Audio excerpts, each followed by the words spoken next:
Olá, gente, boa noite, sejam muito bem-vindos à nossa live semanal. Que satisfação tê-los aqui conosco, espero que já estejam conectando para a gente já receber os nossos convidados e poder conversar sobre fertilizantes.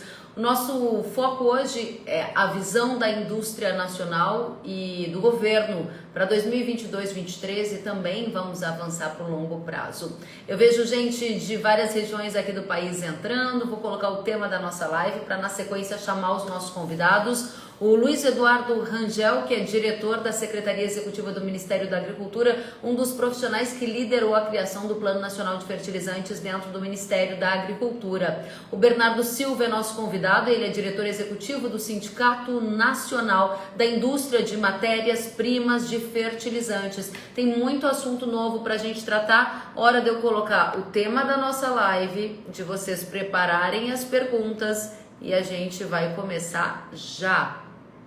Só o tempo aqui de eu colocar e saber também de onde vocês estão assistindo essa live, né? Sempre importante a gente trocar uma ideia juntos. E aqui e governo para 22-23. Publicado, vamos ver se vocês já estão vendo, fixar o comentário. Pronto? Tudo certo? Pouso Alegre, Minas Gerais. Lucas, seja bem-vindo. A Natália, direto de Brasília, seja bem-vinda. Temos também a Gláucia Xavier, de Rondonópolis, Mato Grosso. O Thiago Denardi, de Sinop, Mato Grosso. Vanderlei, da Bahia. A Thaís, de Campinas. A Ana Ferraz, de Sinop, Mato Grosso, do Agroligadas. O Pagel, de Alegrete. O Léo, de Santa Catarina. O Lucas, de Cristalina, Goiás. O Célio, de Londrina, Paraná. E muito mais gente, olha o pessoal de Tocantins, o Lucas de Gurupi, o pessoal de Jataí, Goiás, o Vaison, Lins, São Paulo, Pedro, Capão Bonito, o Marcelo, em São Paulo, Apodi, Rio Grande do Norte, o César, o Matheus de Fortaleza, Ceará, o Diego de Lavras, Minas Gerais. Eu poderia ficar horas aqui saudando a cada um de vocês, porque é muito rica essa nossa troca com gente de todo o Brasil. Vamos direto, então, chamar os nossos convidados? Já vou chamá-los e aí a gente vai começar o nosso bate-papo. Aproveitem para enviar as perguntas. Vamos colocar aqui os nossos convidados para que a gente já possa conectar. Já fiz o convite aqui para o Luiz Eduardo e vamos também chamar o Bernardo. Aqui um minutinho, gente. É só o tempo de conectar. Acho que o Rangel já entrou com a gente, né, Rangel? Tudo bem, Kelly? Tô ótimo, não tô te vendo porque eu tô aqui escrevendo para o pessoal do Simplifert acessar e aí a gente já vai começar a nossa conversa. Conta pra gente, Rangel, como é que estão as coisas aí em Brasília? Você está em Brasília hoje? Estou em Brasília. Tão bem, tão bem. Continuamos animados aqui com a questão dos fertilizantes, né? A pauta tá aquecida ainda. É aquecidíssima. Rangel, eu vou te pedir um minutinho da sua espera. Estou tentando conectar aqui com o pessoal do Sempre Fert, que também vai estar conosco. E nós vamos aproveitar para fazer várias perguntas para você, eu, a audiência aqui, todo mundo que está junto. Vamos ver se eu já consigo aqui receber o Sempre Fert para a gente começar juntos. Tudo bem por você? Claro que sim. Vamos lá, então. Acho que eu devo estar errando alguma coisinha para escrever o nome, porque não está aparecendo para mim. Sempre Fert. Vou pedir para o pessoal, para o Bernardo, se o Bernardo estiver aqui, que ele nos chame, porque eu não estou encontrando ele, tá bom? Só vou pedir então para o pessoal chamar, porque não aparece para mim. Vamos ver. Ah, talvez eu esteja usando com uma letra errada. Um minutinho, gente. Sempre Fert. Eu acho que eu estava colocando... não aparece. Vamos então esperar o Bernardo fazer a solicitação para a gente vai recebê-lo já. Começando com você, Rangel, conta para nossa audiência, para o pessoal ter na ponta da língua, né? O que muda com o Plano Nacional de Fertilizantes? A gente sabe que ele é um plano super grande, mas eu percebo que ainda tem muita dúvida sobre como isso atinge na prática o produtor aqui no Brasil. Conta para a gente, para nossa audiência. Então, Kelly, é um plano super grande, é um plano de Estado, é um plano que já deveria ter sido gestado há bastante tempo, né? Para que a gente olhasse a agricultura nacional com esse olhar que a ministra Tereza Cristina quis dar, né? De uma estrutura de cadeia, né? Nós somos muito bons no que fazemos do ponto de vista de produção agrícola, mas nós percebemos essa deficiência do ponto de vista estrutural nas bases da indústria que sustenta a agricultura. E aí Quando a gente fala de fertilizantes, fica evidente por causa desse contexto geopolítico que a gente está vivendo hoje, mas a gente não pode ficar olhando só para fertilizantes, nós somos dependentes também muito fortemente de defensivos, apesar de termos uma indústria, né, que tem parques fabris aqui dentro do Brasil. Então, esse olhar de ter um pouco mais de autonomia para poder lidar com essas questões de segurança da nossa produção agropecuária é uma necessidade do país, né? Independente de governos, é uma necessidade de que o Estado tenha que olhar isso. Então, foi isso que a gente fez. Você deve ter visto o plano, é denso, é complexo, não são transformações de curto prazo, apesar da gente ter alguns pontos que a gente pode ajustar agora, e a gente visa isso no longo prazo. Muito bem, Rangel, obrigada pelas iniciais colocações. Quero já saudar e receber o Bernardo, conseguimos a conexão. Bernardo, seja muito bem-vindo, um prazer recebê-lo. Bernardo Silva, que é diretor do Simprefert, que representa indústrias químicas e mineradoras produtoras nacionais de fertilizantes. Seja bem-vindo. Obrigado, Kellen. Boa noite a todos, boa noite, Rangel. Prazer estar aqui. Muito bem, obrigada a você. Nós ouvimos o Rangel falando sobre o Plano Nacional de Fertilizantes e eu gostaria de ouvir você nesse momento, brevemente, para na sequência começarmos com as perguntas da audiência. Qual é a situação hoje da indústria nacional? Ela tem condições de atender uma demanda crescente nesse ambiente turbulento internacional de escassez de produto e alta de preço? Sem dúvida, a indústria já vem há bastante tempo investindo no país. Nos últimos 5 anos, vimos investimentos na ordem de 5 bilhões de dólares no país, né, em plantas atualmente em funcionamento e em novos projetos no país. Com a recente correção do convênio 100, né, colocada pelo CONFAS em março do ano passado, pelo convênio 26, nós também vislumbramos e fizemos um compromisso junto ao governo de aumentarmos em 35% a nossa produção até o final de 2024, além de termos aí com o Plano Nacional de Fertilizantes uma perspectiva bastante promissora e ambiciosa para reduzirmos a nossa dependência, que hoje beira os 90%, para um patamar bastante realista e factível de 50%. Né? Nós estimamos que, caso tenhamos sucesso com o plano e as metas sejam atingidas, que essa redução da nossa dependência traga para o Brasil mais de 120 bilhões de reais em investimentos para concretizar essa meta do Plano Nacional, que veio num momento bastante propício e com medidas bastante alinhadas com as necessidades do setor. Então, é bastante relevante o trabalho feito pelo governo federal, né, parabenizando aqui a liderança do Rangel, da ministra Tereza Cristina e também dos demais ministérios que participaram, além da SAI, né, e coloca o setor de produção nacional de fertilizantes como parte da solução do problema que já vem se agravando ao longo das últimas décadas. Né? A guerra entre Rússia e Ucrânia só veio para exacerbar, né, a crise de fornecimento global e escancarar, né, o problema que hoje a gente vive de dependência externa. Muito bem, obrigada, Bernardo. A gente está com várias perguntas da nossa audiência. Eu vou, então, atender algumas delas, mas a primeira delas quero dirigir a você, Rangel, que é o seguinte: a gente conversou, nós ouvimos de você atentamente em entrevista que você me concedeu na Jovem Pan, de que existe a possibilidade daquele grupo de trabalho avançar dentro do guarda-chuva do Plano Nacional de Fertilizantes e serem criadas até parceria público-privadas para dar uma resposta ao setor produtivo de curto prazo. E aí a minha conversa com você vai se dividir em curto, médio e longo prazo. Curto prazo, como isso vai funcionar na prática? O pessoal que está nos assistindo, eles querem entender de onde eu posso tirar um fertilizante com preço competitivo e com oferta suficiente para atender a minha demanda. Essa parceria público-privada pode atender? Como será?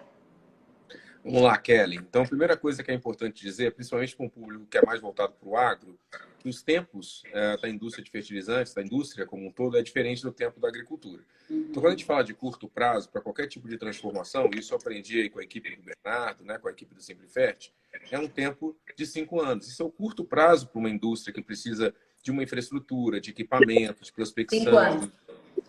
Esse é o curto prazo. Quer dizer, você tem tudo certo para começar a produzir, a logística é tão complexa que você precisa de um tempo para que isso se mature e vire um negócio longevo, estruturado, com volumes, etc. E aí eu estou chamando de curtíssimo prazo as medidas emergenciais para poder evitar, né, o que a gente está chamando de choque de oferta.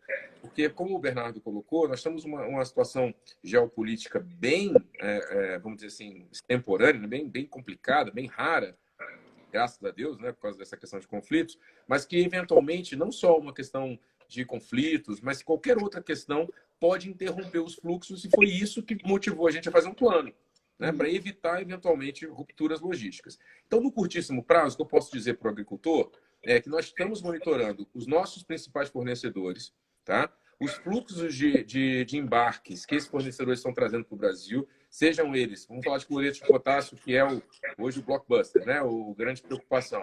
Canadá, Rússia e Bielorrússia, com seus problemas diferentes, outras fontes com menor importância, estamos monitorando todos os dias os embarques que estão sendo feitos, as dificuldades eventuais dos embarques, né? E como a gente pode fazer numa parceria dentro do governo federal para poder evitar qualquer tipo de interrupção nesse processo. Isso é curtíssimo prazo.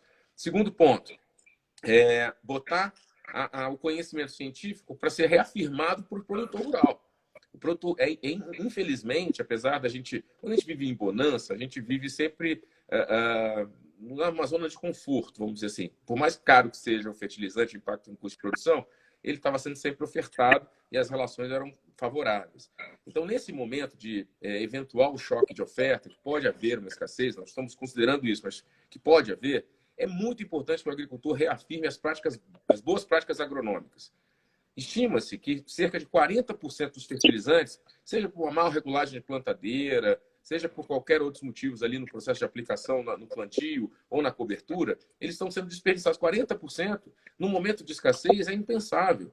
Então, hoje, de mãos dadas, Embrapa, Ministério da Agricultura, o setor industrial, o setor de distribuição de adubos, ele vai reafirmar as práticas agronômicas para tentar diminuir, né, nessa questão do desperdício, o problema da oferta desses produtos. É o que nós podemos fazer por curtíssimo prazo. No curto prazo, e aí a gente comentou na Jovem Pan, eu tenho alguns projetos já levantados pela CPRM, né, no ponto de vista de mineração, que foram pré-classificados como iminentes do ponto de vista de liberação para a produção. E aí você tem vários tipos. Você tem produtos que têm a concentração clássica de cloreto de potássio ou de fósforo. Você tem produtos com concentrações menores, mas que em raios menores de ação podem ter potencial. E esses 25 projetos vão ser ambientados num modelo, estou chamando de modelo, tá, Kelly? Modelo PPI. Não necessariamente é o escritório PPI, mas é porque isso deu tão certo no governo federal, esse ambiente de você trazer o setor privado para investimentos, criar um ambiente ali de atenção específica, coletiva do governo para poder imprimir velocidade aos projetos, que é a inspiração que o nosso Conselho de Fertilizantes vai fazer. Então, não são só os 25. Provavelmente eu não enxerguei outros, né? Então, nós vamos fazer chamadas públicas para que projetos que a gente não tenha visualizado possam ser classificados e a gente poder impulsionar isso lá dentro do que eu estou chamando de curto prazo, que seriam os 5 anos. Muito bem, então vou resumir aqui para a nossa audiência, excelentes pontos trazidos pelo Rangel nessa participação inicial, dizendo que curtíssimo prazo, algo que ajude a resolver os desafios agora da safra 22-23. Vou separar em 13, você me corrige, por favor, Rangel, se eu fizer alguma incorreção em relação ao que você trouxe. Curtíssimo prazo. 1. Parcerias para evitar interrupções, ou seja, o monitoramento dos principais fornecedores e parcerias para tentar evitar interrupções. Então, esse é o item 1 da estratégia de curto prazo do governo. Item 2, colocar em prática o conhecimento científico, é o Manual das Boas Práticas Agronômicas, com dados de 40% de desperdício hoje nos manejos de lavouras, ou seja, uma acurácia nesse trabalho envolvendo a Embrapa, Ministério da Agricultura e o setor da indústria. E, além disso, a gente vai ter o trabalho do Conselho de Fertilizantes, certo? Que é aquele que pode criar ou dar um pouco mais de celeridade a projetos com o setor privado investindo. Então, essas 3 questões são de curtíssimo prazo e no curto prazo, que aí seria no plano de 5 anos, a gente pode ver novas jazidas, explorações minerais avançando. Algum erro no que eu te disse, mais ou menos? Perfeitamente. Eu posso te chamar para trabalhar no conselho. Ah, opa, vou gostar. A audiência também. Vou contar tudo para nossa audiência aqui. Muito bom, Rangel. Agora, aproveitando um gancho que o Rangel trouxe, a pergunta para você, Bernardo. O Rangel falou sobre monitorar os principais fornecedores. Essa é uma estratégia de curto prazo. O Rangel disse ainda, cloreto de potássio sendo o nosso principal alvo no momento. Canadá, Rússia e Bielorrússia, países com desafios. E aí, a gente acompanha atentamente o noticiário e eu vi há pouco uma nota do Simprefert falando sobre a preocupação em relação à greve de ferroviários no Canadá, prevista para amanhã, que pode atrapalhar os fluxos, por exemplo, de potássio. Conta para nossa audiência o que é o efeito esperado e as consequências disso na visão do Simprefert. Bernardo. Esse alerta ele serve muito mais para a gente entender que a solução ela não virá apenas da diversificação dos nossos fornecedores. A gente tem visto não só a Rússia e a Ucrânia, a Bielorrússia aí sofrendo com a crise motivada pela guerra, mas a gente tem visto ao longo dos anos uma série de situações que levam ao mesmo problema. Né? A iminente greve é uma delas. O momento em que a Rússia e a Bielorrússia não podem mais exportar potássio para o mundo vai se virar para o Canadá como o maior fornecedor de cloreto de potássio na atualidade. Né? Então, a competição pelos recursos canadenses vai ser maior. Né? E com uma eventual greve, apostar todas as fichas nisso seria um equívoco, apesar da gente entender e apoiar as medidas que a ministra Tereza Cristina tem feito com essa diplomacia dos fertilizantes, né? A gente viu durante a pandemia, por exemplo, a China decretar uma moratória de exportações de fertilizantes, priorizando o seu mercado e seus agricultores domésticos. Então, a gente, ao mesmo tempo que busca no Canadá e em outros fornecedores uma saída de curtíssimo prazo, como o Rangel colocou, a gente não pode perder também a chance de, ao mesmo tempo, adotar medidas que tragam incentivos ao aumento de produção no curtíssimo prazo também. Perfeito. Então, só para a nossa audiência ficar com esse assunto no radar, essa greve de ferroviários, na visão do Simprefert, pode atrapalhar a logística de potássio, sendo um elemento adicional nesse caldeirão de informações e de risco. E o alerta que você faz é que essa nossa alta dependência para importação acaba nos deixando numa posição mais fragilizada. É isso, Bernardo? Eu diria que numa posição absolutamente fragilizada. Ok. Eu vou aproveitar o link aqui, a gente está recebendo muitas perguntas e eu vou manter Eu volto com você então daqui a pouquinho, Bernardo. Daqui a pouco eu faço mais uma pergunta, então vamos para você, Rangel. A gente tem aqui a pergunta da nossa audiência, vamos ver aqui. Aqui. Embora a pergunta é da Calil de Lima, diz assim: embora essa situação de guerra e todo esse contexto tenha despertado o nosso olhar do quanto somos dependentes de outros países no que tange também aos químicos, seja fertilizantes, defensivos, nós ainda temos uma indústria nacional de biológicos, diz ele. Como o governo enxerga a participação do mercado de biológicos nesse contexto? A gente tem alguma intenção, o governo tem alguma intenção de estímulos financeiros, algum aporte para dar um gás nos biológicos e ajudar a indústria a também colocar mais fornecimento no mercado? Sim. Sim, inclusive, é engraçado falar sobre isso, porque o Plano Nacional de Fertilizantes, eu queria só explicar para a audiência como é que funciona um pouco essa estratégia do governo, né? Nós temos políticas que são orientadas normalmente pelo Congresso Nacional, né, com grandes leis. Vocês têm plano, nós temos planos que são gestados ali no nome da Presidência da República, programas e depois projetos, tá? São a ordem hierárquica desse processo. Nós fomos antecedidos, né, nesse nosso plano de fertilizantes, o Bernardo sabe disso, por um programa de bioinsumos, tá? Que já está em vigor, né, desde 2020, lá no Ministério da Agricultura, e que já traz bastante insumo, né, bastante, usando esse paralelo, bastante fundamentos para poder promover ainda mais o nosso avanço nos produtos biológicos, seja para controle de pragas, seja para fertilização, né, para nutrição de plantas. Já está em pleno andamento, a gente absorveu isso dentro do Plano Nacional de Fertilizantes. Existe um dos capítulos no plano, né? Você deve ter visto, o plano é longo, mas tem um dos capítulos que fala sobre cadeias emergentes. Então a gente gosta, né, de frisar a fixação biológica de nitrogênio na soja como sendo um benchmark a ser perseguido para outras cadeias. Por exemplo, a questão do uso da vinhaça para aproveitamento de potássio em cana-de-açúcar, podendo se estender com tecnologias para outras áreas adjacentes, e assim por diante, com bactérias fixadoras, uso de pseudomonas e outras bactérias, outros micro-organismos para poder solubilizar fósforo. Então, existe um sinergismo em que o Brasil é campeão. E aí, citando, Kelly, o que nós fizemos nos últimos... Não é nem nesse governo, é uma política que vem sendo transformadora na última década, que é de permitir, né, que os produtos biológicos eles encontrem seu nicho de mercado. Não existe concorrência entre produtos biológicos, seja para nutrição, seja para controle de pragas, dentro de um ambiente que é absolutamente complexo, como o da agricultura nacional. Então, nós somos o país que mais registrou, que mais impulsionou produtos biológicos no mundo, né? E isso, na verdade, é um legado que a gente está absorvendo dentro do plano. Então, sim, né, respondendo ao nosso ouvinte aí, isso está dentro do nosso contexto e vai ter uma atenção especial, vai ter um setor que vai ficar olhando para esses projetos biológicos e tentando impulsionar eles ainda mais. Agora, desculpe fazer um paralelo, porque há muitos anos atrás, a gente vinha conversando, né, Bernardo, sobre essa indústria, por exemplo, de biocombustíveis e de combustíveis fósseis.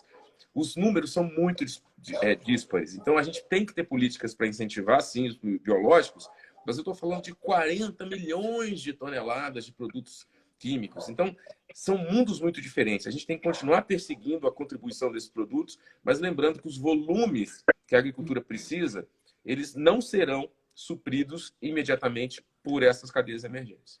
Só para não perder o gancho, você falou em atenção especial e estimular ainda mais. Eu gostaria de saber como isso vai ser feito. Bom, primeira coisa é entender quais são as dores desse setor, né? Por que eles não decolam? Né? A gente tem que entender por que a Embrapa, por exemplo, tem muitos produtos na prateleira, né, que foram pesquisados durante tantos anos, isso não virar um negócio dentro do ambiente produtivo. Isso é uma pergunta Tem uma suspeita? Olha, tem várias suspeitas. A gente fez vários diagnósticos, né? Mas eu acho que o mais importante é, de fato, permitir que o setor privado explore de maneira, vamos dizer assim, equilibrada esses produtos, pagando royalties, eventualmente, dentro do que o mercado permite. Porque muitas vezes as empresas públicas elas têm uma visão um pouco mais de absorver mais esse lucro, teoricamente, da pesquisa que foi feita durante muito tempo. Mas isso não funciona no livre mercado. Né? Então, eu tenho hoje muito mais potencial em tecnologias que eu estou importando do que daquelas que eu desenvolvi aqui, porque esse match não acontece entre a Embrapa. Então, o modelo de negócio da Embrapa tem que ser revisto, está sendo. Né? O presidente Celso tem impulsionado isso nos últimos 2 anos e algumas coisas têm acontecido. Isso é uma coisa que, né, com pouco recurso e boa vontade, a gente consegue colocar as tecnologias de prateleira da Embrapa para rodar. Outra questão, Kellen, normalmente esse mercado de fertilizantes, eles têm volumes financeiros gigantescos. Então, são bancos públicos, como o BNDES, que conseguem criar linhas de crédito específicas. E eu preciso fracionar essas linhas de crédito para outros clientes, né? Então, uma empresa de produtos biológicos, uma empresa de outro tipo de mineração, né, Bernardo, que são menores, às vezes com outro tipo de pegada, com outro tipo de envergadura, ela não consegue acessar os recursos do BNDES que estão hoje disponíveis para as grandes mineradoras. Então, fracionar, entender quais são as necessidades, isso está dentro do plano também, tá? E a gente nem começou a falar da tributação, que é o grande problema, né? Você me deu o link que eu estava precisando para passar a bola para o Bernardo. Tributação. Essa é uma pergunta bastante importante e foi feita, inclusive, pela nossa audiência. Aqui está. César Antônio Carniel diz assim: Bernardo, é para você. Saiu notícia meses atrás de que ia aumentar o imposto sobre fertilizantes e defensivos. Qual é a lógica, ao invés de desonerar, cobrar mais para isso? A pergunta do César Antônio ela é ótima para dar a oportunidade de trazer a discussão da tributação. Eu lembro, conversei com você, né, Bernardo, e essa, inclusive, foi uma bandeira da indústria nacional, a de buscar o que a gente pode chamar de equivalência tributária, né? O argumento de vocês é de que havia mais incentivo para importar do que para a indústria produzir. E o remédio que se encontrou na época foi tributar mais, então, o internacional, o importado, para que a indústria nacional ganhasse um respiro. Só que isso parece que não cai muito bem, né, no setor agropecuário. Como assim? A indústria quer que a gente pague ainda mais tributo? Explica para a gente isso. Perfeito. Para acho que contextualizar, a gente tem que voltar lá em 1997 com a implementação do Convênio 100, né? Ele visava reduzir a carga tributária dos insumos, né? Não apenas fertilizantes, mas todos os insumos, né? Acontece que no país a gente tem produção nacional, né? E aí quando você implementa o Convênio 100, você zerou, né, o ICMS de importação para produtos estrangeiros, ao mesmo tempo que onerava a indústria nacional em até 8,4%. Né? Então, obviamente, quem atua no setor vai optar por onde é mais vantajoso e rentável fornecer para o país, que foi através da importação. Né? Então, os recursos e o foco do setor de fertilizantes foi em privilegiar a importação. E aí, não por acaso, a partir de 97, a gente viu uma explosão de importação de fertilizantes, mais de 600%, enquanto a produção nacional se manteve no mesmo patamar. Né? Lá em 97, a gente produzia 6 milhões e 800 mil toneladas, mais ou menos, de NPK. Hoje, 2021, a gente produz 6 milhões e meio de toneladas de NPK. Ou seja, não progredimos na produção nacional justamente porque o país subsidiava a importação. Né? E a solução adotada pelo CONFAS foi a ideal, aquela que traria menos impacto para o agricultor, para a arrecadação dos estados via ICMS e também para a produção nacional. Então, a ADA foi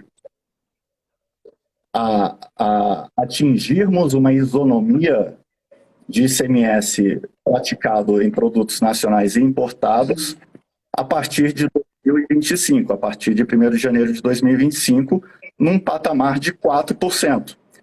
Então, a gente não pode apenas ver isso como aumento de carga tributária. Não é. A gente está diminuindo a carga tributária da produção nacional e aumentando a carga tributária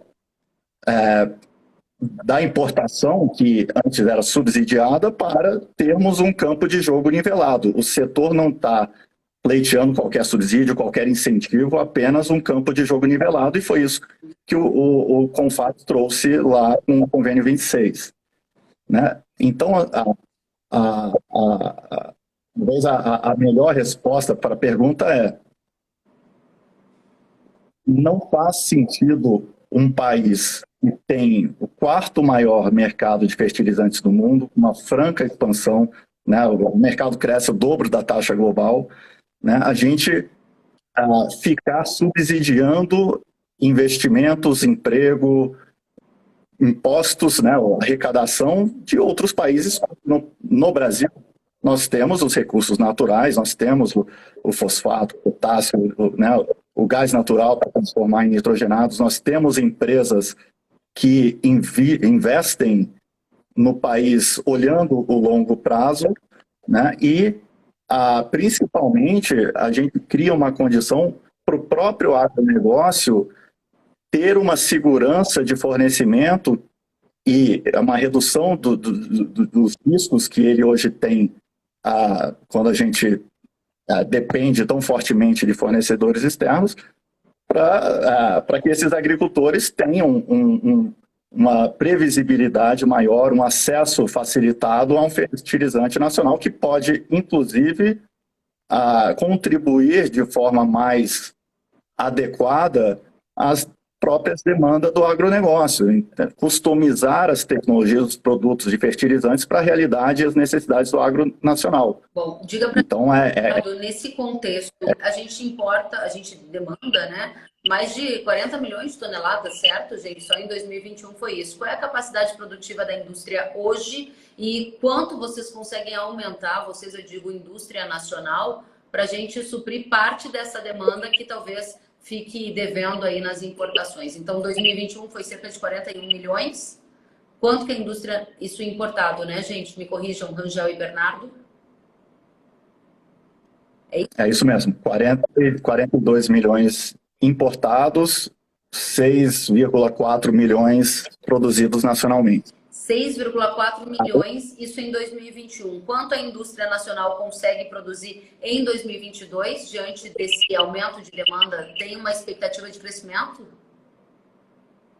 Sim, a gente inclusive já viu um aumento em relação a 2020, principalmente motivado pela reativação das Faféns arrendadas pelo Unigel, né? Então a gente já viu em um aumento bastante importante nesse aspecto. Se a gente olhar a capacidade instalada hoje no país para produzir fertilizantes, a gente tem mais ou menos 14 milhões de toneladas de capacidade instalada no país, né? Então, isso significa, assim, na teoria, que existe uma capacidade ociosa de quase 50%. Né? Essa capacidade ociosa, ela está ociosa por diversos fatores, mas principalmente por não haver no país um ambiente propício para alocar os recursos e os investimentos na produção. Faz mais sentido alocar isso para importação. Bernardo, a gente está falando de 6,4 milhões na produção nacional em 2021. Você está dizendo que há uma capacidade instalada para a indústria nacional produzir 14 milhões e que há uma capacidade ociosa de 50%. A gente tem um mercado super demandado em 2022, com altos preços. Imagino que demanda e preço alto sejam estímulos para qualquer mercado investir no negócio, né? Quanto que a indústria consegue entregar mais? A gente consegue fazer essa entrega de 50% a mais já em 2022 ou é impensável? A gente já fez, inclusive, um compromisso que foi firmado no próprio CONFAS de aumentar 35% essa produção, que seria equivalente a 2,7 milhões de toneladas de NPK até o final de 2024. Então, como o Rangel muito bem colocou, né, o timing de produção de uma indústria de mineração, indústria química, não é assim, ligar uma chave e vamos aumentar a produção. Né? Então, nosso compromisso e aonde a gente enxerga que podemos facilmente chegar é nesse patamar de 35% de aumento. Até 2024. Isso. Rangel, você balançou a cabeça numa negativa? Tem um ponto que você gostaria de fazer? Não, eu concordo com ele. Eu estava balançando a cabeça, pensando exatamente em como que a gente conseguirá né, dentro dessa lógica do plano, absorver todos os compromissos que tanto a indústria quanto o governo fizeram durante esse processo como um todo, porque não foram fáceis, né? Foram cálculos muito complexos e eles estão baseados em iniciativas, né, que tem que se materializar para que a transformação de fato aconteça. Então, quando nós fizemos, né, Bernardo, todo o arranjo de equalização tributária no ano passado, nós esperávamos, de fato, a sua ambientação para que o compromisso que a indústria apresentou e que nós entendemos ser factível, ele, de fato, se cumprisse nesse chamado curto prazo, né? E a gente recompusesse a uma capacidade produtiva. Só que o mundo real é um pouco imperfeito, né, Kelly? Então, a gente... algumas chaves não foram ligadas, alguns estados acabaram não internalizando esse processo, e isso pode fazer com que os nossos objetivos de curto prazo eles não apareçam tão claramente, né? Isso me preocupa um pouco, né? Eu acho que a questão tributária, você deve ter visto o ministro Paulo Guedes falando durante o lançamento do plano, ele é fundamental para que você possa dar um impulsionamento a uma indústria dessa, né? E muitas pessoas pensam que a conta vai ficar sempre no agricultor. De fato, o fertilizante só tem um motivo de existir, é servir a agricultura como fonte de nutrientes para as plantas, né? O fato que a gente sempre pensou como governo é que a conta já está aparecendo. Está aparecendo num volume que é impensável, né? Por causa das crises internacionais. Então, ter estratégias para que essa conta ela esteja ambientada dentro do razoável é o que é o mais importante. Então, por isso que a gente está de mãos dadas aí com o setor. E se eu pudesse esse ponto do Rangel, né, se o cenário que se estabeleceu no ano passado com a correção dada pelo CONFAS, com né, a construção do Plano Nacional de Fertilizantes, né, o setor vê com bastante certeza esse cenário que a gente pensou aí de aumento de produção no curto prazo. Agora, o que não pode acontecer é que logo do início desse processo, né, como colocou o Rangel, a gente não pode ver estados não incorporando, né, essas medidas adotadas pelo CONFAS. A gente não pode ver propostas como a gente vê no Congresso Nacional de reduzir o custo de importação de fertilizantes, porque isso dá o sinal contrário. A pessoa vai falar assim, poxa, eu me comprometi a aumentar a produção, agora as propostas que chegam à mesa apenas beneficiam a importação, eu vou preferir continuar como estou. Né? Então, para que esse aumento de 35% aconteça, para que os objetivos e as metas do Plano Nacional de Fertilizantes aconteça e se concretizem, a gente não pode dar mais sinais contrários à necessidade do país. Bernardo, eu entendo o seu ponto e faço aqui também as vozes da audiência, né? E tem alguns pontos nessa. Eu entendo a argumentação da isonomia tributária, entendo que esse é um gatilho que pode fazer a indústria nacional se sentir mais motivada para produzir, mas também entendo que o custo do Brasil, a questão tributária, ela atinge vários e outros diversos setores que se motivam ainda assim a investir porque entendem que ali há um mercado promissor e é o que a gente está vendo aqui no Brasil. E a minha pergunta é, eu vi também hoje uma postagem referente ao Simprefert que se mostrava contrária à redução das tarifas que incidem sobre a marinha mercante, na questão de tributação. Aqui eu estou procurando a minha anotação, você sabe melhor do que eu sobre o que eu estou falando, né? E aí me preocupa um pouco, né? Essa posição do Simprefert de se colocar sempre contrário a uma medida que, pelo menos de curto prazo, poderia dar um alívio para o agricultor que está tentando fazer esse fertilizante chegar ou mais rápido ou sem custos. Desculpa se a minha posição parece um pouco antipática, eu estou aqui tentando externalizar o que é o pensamento de alguns da nossa audiência. Perfeito. Eu concordo que essa postura e essa posição do Simprefert possam parecer isso que você colocou, mas não é.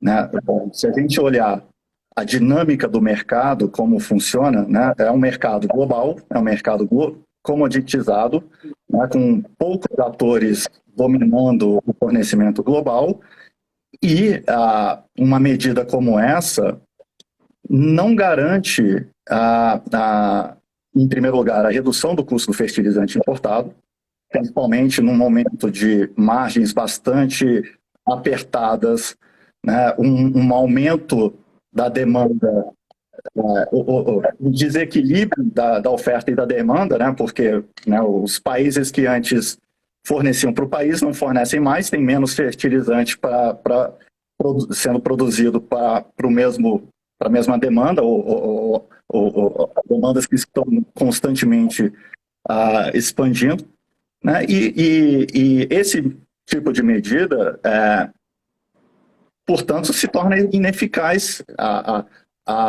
A redução da FMM, ela muito provavelmente, assim como acontece em diversos outros casos similares, ela é incorporada à margem, ela não se traduz exatamente na redução do preço do fertilizante. Uma única lógica, custo de oportunidade. O importador que fornece ao Brasil pode alocar esse fertilizante para um outro mercado que paga o preço global. Então, isso não garante a redução do preço na nossa visão. Existem outras medidas que podem sim rapidamente ajudar na redução do preço do custo do fertilizante. Essa, na nossa visão, não é uma delas. Perfeito. Então, só para colocar a nossa audiência aqui na mesma página que nós, busquei aqui a informação, a gente está falando aqui a AFRM, que foi citada pelo Bernardo, se refere ao adicional ao frete para a renovação da Marinha Mercante. A proposta é de reduzir ou zerar as alíquotas desse adicional para importação e ela deve ser votada no Congresso Nacional amanhã, dia 17, e ela, na visão do Simplifert, pode aumentar a dependência brasileira dos fertilizantes importados, certo, Bernardo? Quero saber de você, Rangel, haverá a aprovação no Congresso? Você está aí pertinho do Guedes, tem ouvido toda hora ele falar sobre isso também. Conta pra gente qual o efeito prático que isso gera na visão do governo.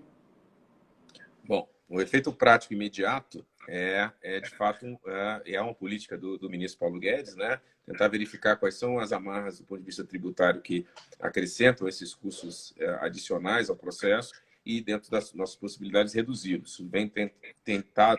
Nós vimos tentando fazer isso em diversos segmentos, né, dentro do governo. É uma política que o ministro tem adotado desde o começo do governo. Especificamente sobre o adicional de frete, isso não é uma discussão desse governo, o Renato sabe disso, né? Isso, de certa forma, incomoda parte dos importadores, né, por causa da agregação de valores, né, de custos no processo. Vem sendo discutido, mas a gente nunca conseguiu, de fato, apresentar uma proposta nesse sentido. O que a legislação propõe, e aí eu tenho que, do ponto de vista da calculometria, tá, Kellen? Eu acho que é importante colocar isso. Como eu estou por trás do plano de fertilizantes, os cálculos eles são muito detalhados. Então, sobre a ótica da competitividade de uma indústria nacional, né, essa redução que está sendo proposta na legislação, trazendo para 8, esse adicional saindo de 25 para 8, de fato, ele neutraliza, né, Bernardo, todos os benefícios que a gente vem trabalhando para poder criar essa simetria, né, entre o nacional e o importado. Existem números que estão no meio do caminho, né, que poderiam, dentro nesse cenário, bem feitos, eles poderiam trazer esse alívio, vamos dizer, teórico, né? O Bernardo foi muito feliz em falar que isso acaba sendo apropriado pela margem, não consegue ser trazido para o preço, enfim. Mas existe alguma coisa entre 25 e 8 que não comprometeria o nosso plano, tá? Mas, respondendo diretamente à sua pergunta, há uma expectativa, de fato, que o Congresso Nacional derrube o veto, né? Que foi feito pelo governo federal, porque existe uma lei de responsabilidade fiscal, a gente precisava estar atento com essas questões, então não é uma questão de gostar ou não gostar do projeto, né? Nós temos uma responsabilidade com o TCU, com todos os outros órgãos, então esses vetos muitas vezes são mal interpretados pela sociedade, mas são obrigações, né, que muitas vezes o Executivo tem para poder lidar com a própria Constituição. Mas eu acho, respondendo a sua pergunta, que a tendência é que o Congresso vote para a derrubada do veto.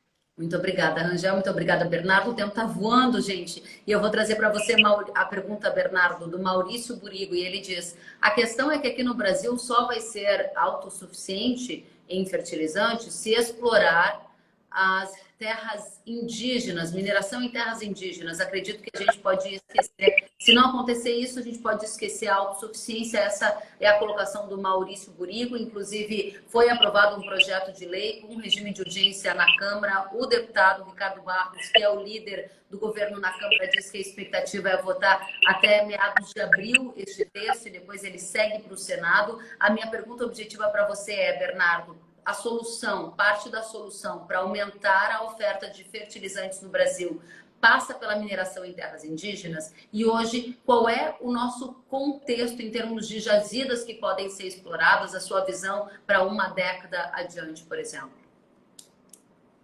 Perfeito. Tendo bastante claro, não acreditamos que seja necessário explorar terras indígenas para conseguirmos produzir mais fertilizante no Brasil. Inclusive, o projeto que talvez mais se aproxime à região da Amazônia é um projeto lá de exploração de potássio em autásias, né? Esse projeto, segundo a própria Brasil Potash, a empresa que está investindo nesse projeto, que não faz parte do Simplifest, ela mesmo já disse que o projeto não está sediado em áreas indígenas. Então, na nossa visão, não há qualquer necessidade de utilizar essas terras para esses fins. A gente tem, inclusive, aí grande potencial de outras jazidas, né? A gente está vendo, por exemplo, a Verde Agritech lá em Minas Gerais, né, se tornar um fornecedor relevante de cloreto de potássio.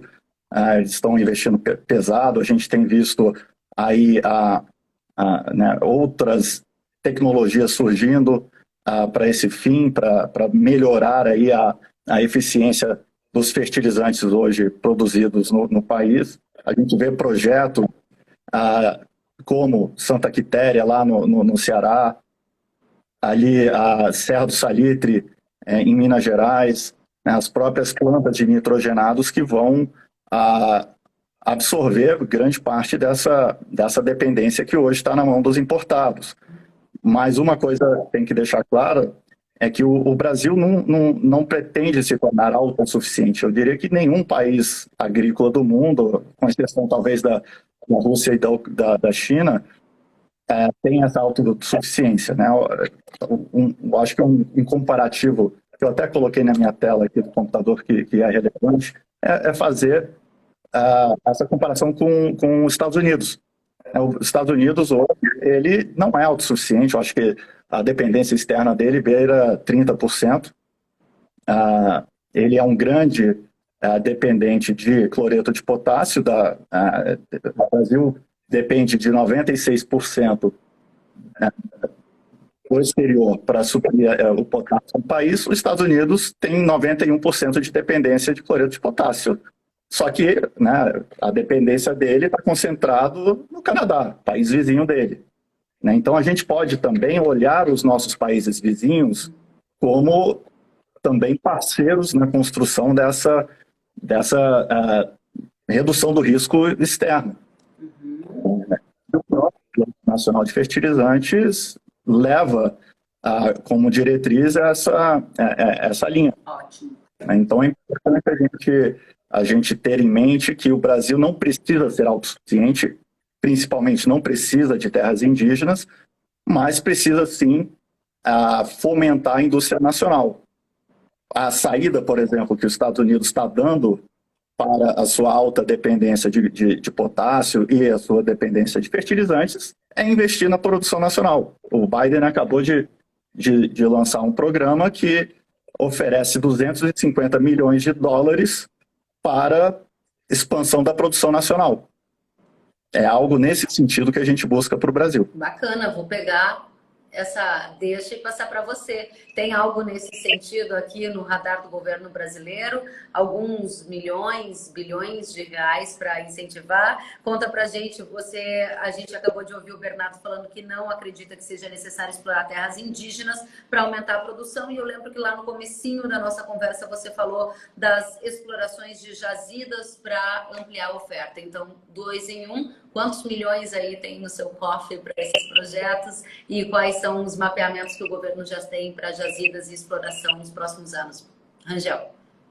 Ô, Kellen, eu vou usar uma colinha aqui com o ministro Bento, que ele falou no lançamento do plano, que a expectativa é que 40 bilhões de reais sejam necessários para que a gente faça uma grande expansão da indústria mineral no Brasil, não especificamente para fertilizantes, né, como um todo. Então, esse grande montante é o que tem que ser perseguido, não necessariamente com investimentos públicos. Eu acho que é importante a gente separar, né, o que é investimento necessariamente público e o que esses investimentos acabam atraindo, fazem um impulsionamento para a atração dos investimentos privados. O Bernardo sabe disso. O que nós temos que fazer? Aumento do conhecimento geológico. Nós temos que mapear com mais precisão as nossas áreas para, né, ofertar essa oportunidade para quem sabe minerar, para quem sabe que tem o conhecimento, que tem o investimento e atrair esses investimentos para o Brasil. Ciência e tecnologia, né? Então, existem essas margens aí para a gente poder ampliar. Então, eu diria, respondendo para você, que o orçamento que nós temos hoje, bem direcionado e focado nos rumos que o plano está dando, é o suficiente para atrair vultosos investimentos nesse percentual, nessa grande magnitude que o ministro Bento colocou no lançamento. E aí, eu vou repetir o que eu falei para você enquanto estive lá na Jovem Pan com o Ricardo Barros. Não esteve no nosso plano mapeamento, né, para o aumento da produção em terras indígenas, porque isso não estava no escopo, né? Poderá estar?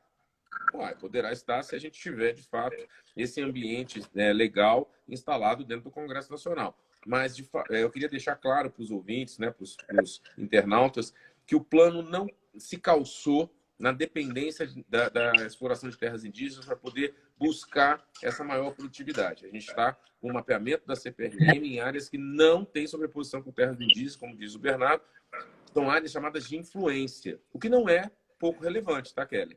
Quando você fala de áreas de influência, a mineração ela acaba gerando impactos ambientais, sociais, você tem que ter portos, acaba tendo cidades ali dentro, isso acaba interferindo, né, nos próprios costumes daquela região. Então, são áreas de interferência, né? A gente precisa de influência, isso tem que ser considerado, já faz parte da legislação, mas em nenhum momento o nosso plano considerou a expansão desse nosso projeto dentro de exploração de terras indígenas. Muito obrigada. C. Girardi disse, parabéns, temos sim como extrair matéria-prima fora das terras indígenas. Isso é ótimo para todos, pois evita conversas desnecessárias, diz ela.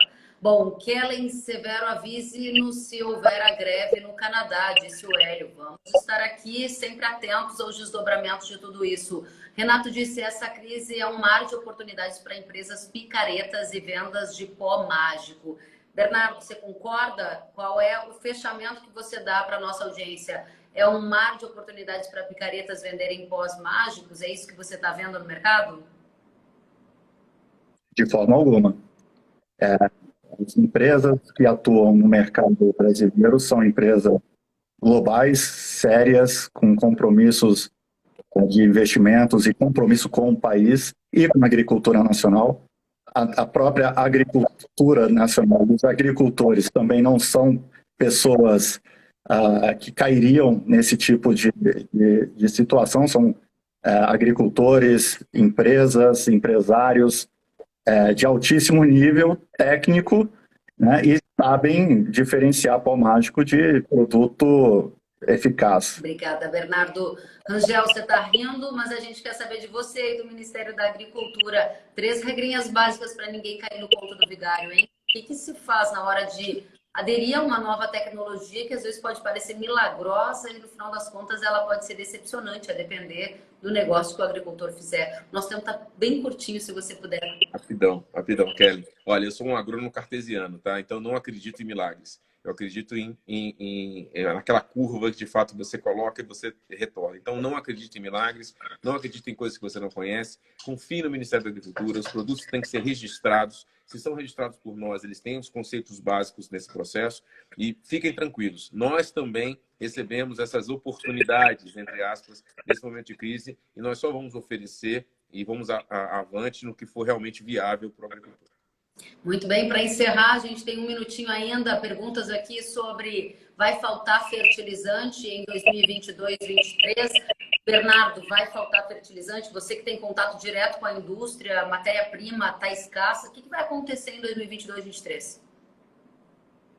É difícil prever ainda o que vai acontecer, principalmente em função de uma guerra que é absolutamente imprevisível, né? A gente não sabe quanto tempo vai demorar, os efeitos que isso trará no curto, médio prazo. Por enquanto, a indústria não enxerga um cenário de apagão dos fertilizantes. A gente entende que haverá, sim, esforços sendo colocados para mitigar qualquer risco nesse sentido. No entanto, a gente enxerga que ainda haverá, sim, pressão em cima dos preços, dado, né, a crise que está se expandindo aí, começou com a pandemia, com alto custo de gás natural, alto custo de energia, né, e agora com sanções impostas pela guerra. Muito obrigada, Bernardo. Rangel, como é que estão os fluxos logísticos vindos ali da região da Ucrânia, Rússia? Isso já está realmente impactando o Brasil? Tem gente aqui perguntando se de fato a gente está coberto para a safra de inverno. Bom, o risco sempre existe, tá, Kelly? O que a gente está fazendo é monitorar todos os dias esses fluxos. O que eu posso dizer hoje, tá, é que os navios continuam embarcando, que a gente tem fluxos acontecendo, principalmente da Rússia. A Bielorrússia, de fato, nós tivemos uma interrupção, o que significa uma queda dramática na oferta, principalmente de cloreto de potássio.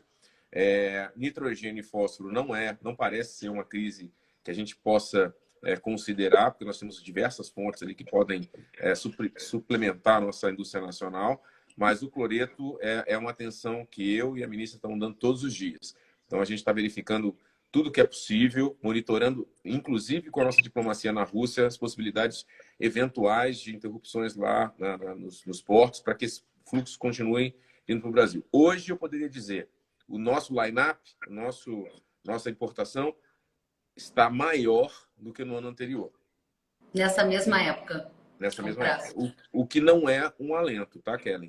Porque eu quero que você entenda que o primeiro semestre é um semestre de compras, desembarques e logística, até que a gente coloque na plantadeira lá em setembro, outubro, né? Então, esse processo tem um fluxo logístico, não houve um aquecimento por causa dessa crise internacional e a gente teve uma importação média nesse mês agora, relativamente maior do que no ano passado. O que é bom, né? Porque a gente tem visto que o fluxo tem acontecido, mas eu tenho que monitorar os próximos meses, que vão ser determinantes para poder atingir esses 40 milhões de toneladas aí que eu comentei com o Bernardo. Excelente, precisaria de mais uma hora, passou muito rápido, eu fiquei cheia de perguntas ainda para fazer. Quero agradecer demais a presença de vocês, a audiência agradecendo aqui, o Moreira está aplaudindo, Serpoloni também está dizendo que foi ótima a live, Grande Meira dizendo que foi excelente live e assim por diante. Bernardo, Rangel, voltem sempre, obrigada pela oportunidade e sigo à disposição. Até a próxima, gente. Obrigado, Kellen. Obrigado a todos. Um abraço, Rangel. Até a próxima. Até. Fiquem bem, se cuidem. Obrigada. Tchau, tchau.